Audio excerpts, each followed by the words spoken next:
PDS समाचार, मैं हूं आपके साथ असलम अब्बास। महागठबंधन में सब कुछ ठीक नहीं चल रहा है। मुकेश सहनी बिहार के बड़े अति पिछड़ा के नेता मुकेश सहनी अति पिछड़ा के बेटा के रूप में अपने आप को बिहार में स्थापित किया है, लेकिन महागठबंधन में सीट को लेकर मुकेश सहनी के साथ अभी तक कोई साफ संकेत नहीं मिले हैं।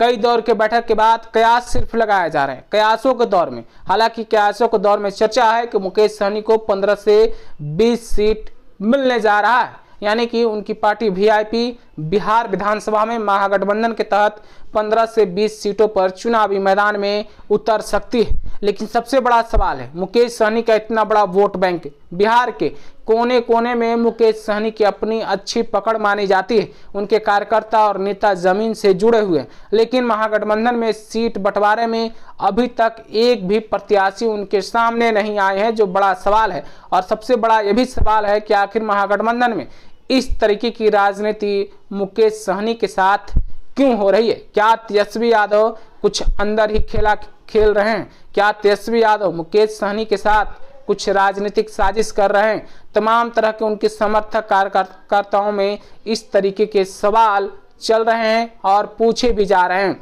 जिस तरीके से मुकेश सहनी का राजनीतिक रूप से पकड़ बिहार के हर विधानसभा क्षेत्र में है, हर प्रखंड और ब्लॉक स्तर तक वीआईपी के कार्यकर्ता और नेता 2025 विधानसभा चुनाव को लेकर कड़ी मेहनत कर रहे थे और तेजस्वी यादव को सीएम बनाने की बात कर रहे हैं, लेकिन अभी तक वीआईपी पार्टी की तरफ से एक भी प्रत्याशी का नाम फाइनल नहीं हुआ है, जिससे कई तरह के असमंजस की स्थिति उत्पन्न हो गई है। कई तरह के कयासों का बाजार गर्म हो रहा है कि महागठबंधन में आखिर मुकेश सहनी के साथ ऐसा क्यों हो रहा।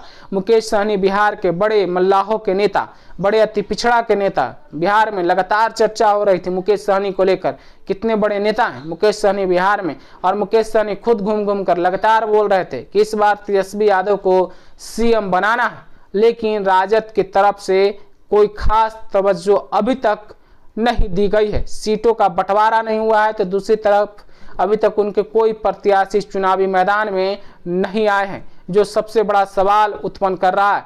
दूसरी तरफ वीआईपी कार्यकर्ताओं के बीच में कौतूहल की बात बनी हुई है। लोग अंदर ही अंदर सोच रहे हैं, विचार कर रहे हैं, कई तरह की चर्चाएं हो रही कि आखिर सीट का मामला कहां पेच फंसा हुआ।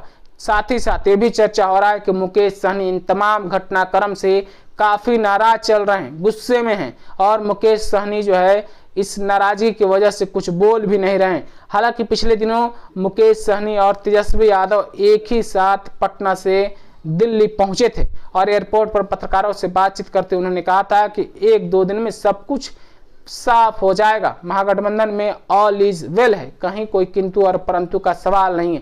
लेकिन जिस तरीके से वीआईपी पार्टी के सीटों का बंटवारा का मामला फंसा हुआ है, पेंच अभी तक नहीं खुला है, वो कई सवालों को जन्म दे रहा है। हालांकि बाजार में खूब चर्चाएं हैं, राजनीतिक गलियारों में खूब बातें हो रही हैं कि मुकेश सहनी की पार्टी वीआईपी को 15 से 20 सीटें मिलने जा रही है। अब देखना होगा मुकेश सहनी की कौन कौन प्रत्याशी चुनावी मैदान में आ रहे हैं। आपके साथ साथ तमाम कार्यकर्ता और हमारी टीम को भी इंतजार है कि कितना जल्दी वीआईपी पार्टी अपने लिस्ट को जारी करती है, कार्यकर्ताओं के नाम और सीटों के बारे में बाहर बातें आती है निकल कर। तो तमाम तरह की चर्चाओं के बीच में खूब चर्चाएं हो रही है मुकेश सहनी को लेकर, वीआईपी पार्टी को लेकर, अति पिछड़ा समाज के नेता को लेकर। जिस तरीके से बिहार में अति पिछड़ा की राजनीति हो रही, बड़े पैमाने पर अति पिछड़ा की बात बिहार में पिछले कई दशक से हो रही है, और मुकेश सहनी उसी समाज से आते हैं और बिहार के बड़े नेता माने जाते हैं। फिलहाल आप अपनी राय क्या रखते हैं वीआईपी पार्टी के बारे में, मुकेश सहनी के बारे में? कमेंट में ज़रूर बताइएगा। आपका बहुत बहुत शुक्रिया।